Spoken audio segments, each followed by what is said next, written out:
Welcome to Islamic Life Coach School Podcast. Apply tools that you learn in this podcast and your life will be unrecognizably successful. Now your host, Dr. Kamal Akhtar. Hello everyone. Peace and blessings be upon all of you. Let me start with a story because it sets up the stage for the topic I want to discuss. Not so long ago, my daughter started experiencing significant redness in her eyes. She started complaining of pain and discomfort and difficulty focusing on objects. At that point, there were many possibilities that went through my head, including the ones that made me really scared. I felt like this shouldn't be happening. Her dad and older brother have both worn glasses from a young age. So I said to myself, well, there she goes, not a surprise. She's most likely going to need corrective glasses as well. But I'd never pictured my young girl wearing glasses. On top of that, my brain offered me worse outcomes, as our brain often does as a mother. It was upsetting to me thinking about all of the horrible possibilities that could potentially cause this. My brain was in hyperdrive, thinking of the worst case scenario. What I didn't realize was that I wasn't giving myself permission to feel the uncomfortable emotion of fear. Fear that she would have to wear glasses, or worse, that something horrible was going on. I mean, as humans, our brains go to the worst case scenario anyways, but as mothers, we're particularly good at that. With training, it gets better though. A lot better. So after a few days of the same complaints while I was waiting to see an eye doctor, I tried different things, like sleeping more, avoiding screens. Eventually, it turned out it was nothing wrong. Her eyesight was not affected and she did not need corrective glasses. Alhamdulillah. Relieved, but also confused because even after several days, she was still complaining of the same thing. Then something magical happened. I gave myself permission to be uncomfortable. I made space for it, allowed it, and held it with curiosity. Not long after that, I realized there are a lot of possibilities, including the aha moment when I realized that even though I had eliminated screen time from home, she was still getting screen time in school, which was out of my control. Unregulated screen time, I've been told, is the most common cause of these symptoms because of dryness. Screen time decreases the blinking reflex, which directly causes eyes to be dry. After that, I was quick to decide to give her blue light glasses every time she's in front of the screen, for whatever reason, learning or entertainment, and I got her lubricant eye drops. With these types of measures in place, we were able to solve the problem quicker than I had expected, alhamdulillah. The point I'm trying to make with this story is that the longer you don't allow the discomfort, the longer you will delay finding the answer. So today's podcast is all about permission to feel. Well, now my children are using blue light glasses whenever they're in front of the screen. It's almost reflexive to them. Now it's become a habit. But again, I could not have come up with this solution because I was spinning in fear. Once I gave myself permission to feel the fear, I realized it was coming from an inflated thought in my brain that something horrible was happening. The problem itself wasn't big. After that, I was able to actually show up as a mother, which is what most of us want. So today's topic, permission to feel, is heavily inspired by Dr. Mark Brackett's book, which is aptly titled Permission to Feel. So consider these common scenarios like, I feel anxious about my children. I feel disappointed that it's raining when I had planned a picnic. I feel afraid for our future because I can't find work. Permission to feel means that you label what you're feeling and you experience the related sensations. Most of us did not get permission to feel while growing up. And that's because our caregivers were never taught this skill. A client I once coached came in extremely agitated at her kids for leaving toys on the floor all the time. We discovered that all she was doing with these types of thoughts is that she was creating more frustration around her kids, and she hated feeling that way. While we talked through the session, we discovered that she came in blaming her kids for not listening, when really she was actually blaming herself for not being a good mother. Being mad at the kids for not picking up their toys, when the underlying belief was that she failed as a mother to teach them how to clean up after themselves. This was straining her relationship with her kids, and at this discovery, she started bawling, crying. It seemed to her that the conclusion she came to was the ultimate truth. Like I'm a bad mother is a provable reality of the world. Breaking news, you guys. I'm a bad mother is just another thought. And all I did was tell her that this belief also is optional. Great news is that we discovered that this is just a thought, all optional. She was creating frustration because she was not giving herself permission to feel defeated as a mother. So a lot of times we're avoiding this work because we're afraid we're going to unearth some horrible truth about ourselves, when in reality, that horrible truth is just another well-practiced thought, which we can totally decide not to think if we directed our mind. So imagine how liberating that is. She was living her life in frustration at her children because she was accidentally believing she was a bad mother. All optional, all discoverable thoughts. And also, I want to point out here is that I left her with that cognitive dissonance. I left her brain to contemplate how much she wants to continue to believe that she is a bad mother, and how much evidence she can find in her life that she's actually a great mother. I mean, I personally think she's an excellent mother. She sought out coaching to help improve her relationship with her child. What an incredible mother. Because this type of self-improvement is fierce. It seems dangerous, and the brain does not want to do it. And this mother put all of that chatter aside long enough to expose herself to a complete stranger on the other side of the computer. She knew at some level that at the other side of this difficult work lies a beautiful relationship with her son. That, to me, is a truly dedicated mother. Although I want her to come up with that conclusion herself. Because when she opens herself up to the possibility that her being a bad mother is a thought, and allows that discomfort, she might be able to find evidence to the contrary. And when she does find that evidence, it's going to be much more impactful and longer lasting. Compared to if I cooked up a thought and handed it to her. She would probably be like, really, what am I supposed to do with this? She would put it aside and forget about it in a few days. The real power of coaching is that I show you your brain, and after that, you get to create your life with the correct belief system that you choose. The reason I tell you these stories is because there's no right or wrong way to do this. People who practice and teach this also are still learning from themselves and from others. Point is to continue to give yourself permission to feel and continue to improve. Most people avoid labeling an emotion because they're afraid what they're going to do with that information once they find out. But you, my friend, are not like most people. You know every emotion comes from a thought. And emotions are harmless. Most of the time you can just identify a thought and let it go. But even if you can't, you know at some level that all thoughts are optional. So you can actually close the loop on continuously manufacturing an uncomfortable emotion if you wanted to. By the time this podcast comes out, we will be celebrating Eid, inshallah. This Eid gives others permission to feel. Let them know it's not just okay, but it is welcomed. Because when I share these stories with you guys, I know you've experienced some version of it in your life. But what I also want you to take away from this is that allowing for somebody else's emotion does not mean you're in control of them. Only they are in control of their feelings through their thinking, even if it's a 3-year-old. When our children experience difficult emotions, we get so uncomfortable that we immediately try to fix it. Allowing and permitting their emotion does not mean that we attempt to fix it. Giving them permission to feel their emotions means that you permit yourself to feel the discomfort first. And you'll surely feel uncomfortable because your loved one here is going through a hardship. It could be your husband, your friend, a colleague. Give them permission to feel by holding space, non-judgmental, without attempting to fix it, without giving advice. The refraining from advice part is usually the most difficult because we reflexively want to fix things. We want to impart our wisdom on them and tell them what to do and what not to do. They're not looking for that. They're looking for somebody to let them feel their emotions because chances are they're not giving themselves that permission.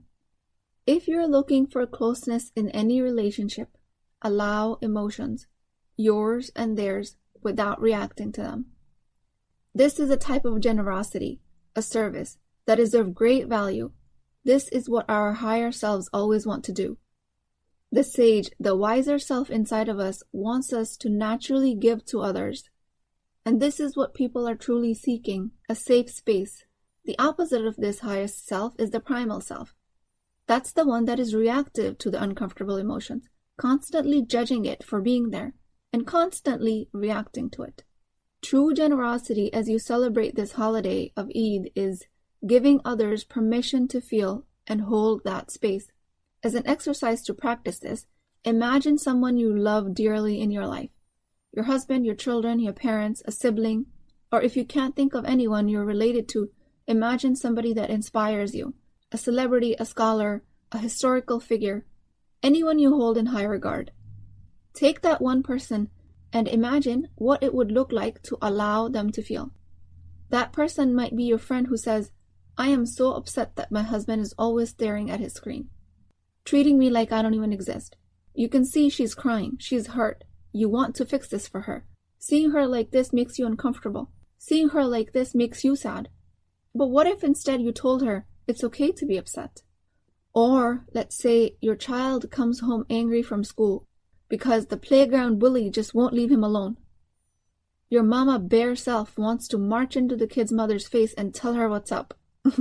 But before you did that, what if you told your son it's okay to be angry? Apply this to adult male figures in your life. Try and hold space for them that they become kind of confused. Men are usually not taught to deal with their emotions.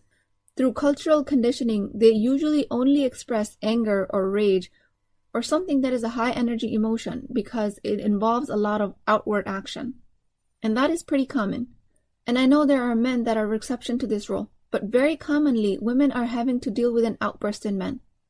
What would it look like if you just gave him permission to feel that? Chances are it will dissipate like harmless energy. Imagine the power of making space for such uncomfortable emotions. You're teaching these people the art of living a human life. Wow. Point of this exercise is when you imagine yourself in these scenarios ahead of time, you're building mental muscles that you can then use in real case scenarios. So you're welcome to do this exercise in your imagination as frequently as you'd like. We've talked about this in my previous podcast, and we know from life in general that generosity benefits us first. Because when you're giving space to other people to feel the vibrations of their emotions, the first person you're giving that space to is yourself. Because you have to be okay with your discomfort so you don't react to the situation. This is the skill that our parents never taught us. Ethan Cross at the University of Michigan and Jason Mazar at Michigan State University study how brains respond to self-talk. They say try to address yourself in a third person rather than the first. This way, they found more emotional response and higher brain activity when people were talking to themselves as a third person, meaning they related to themselves as they related to others. This is a way to be more empathic towards yourself, because often as women, we find it easier to be in service of others. We find it easier to show up for others and hold safe space for them, but we find it hard to do it for ourselves. Why does this happen, you think? Mostly because it's easier for us to imagine that we're holding space for someone else's emotions out of generosity, empathy, and kindness. And because we love them, we want to do it for them. Partly, it might be because as girls, we are programmed from a young age that our worth comes from serving others. So in this case, we use that pre-programming to our advantage. This is a little biohack for you. This is why I asked you to do this third-person exercise with a loved one. Even if you're just imagining it, it rewires your brain to be in acceptance of your own emotions.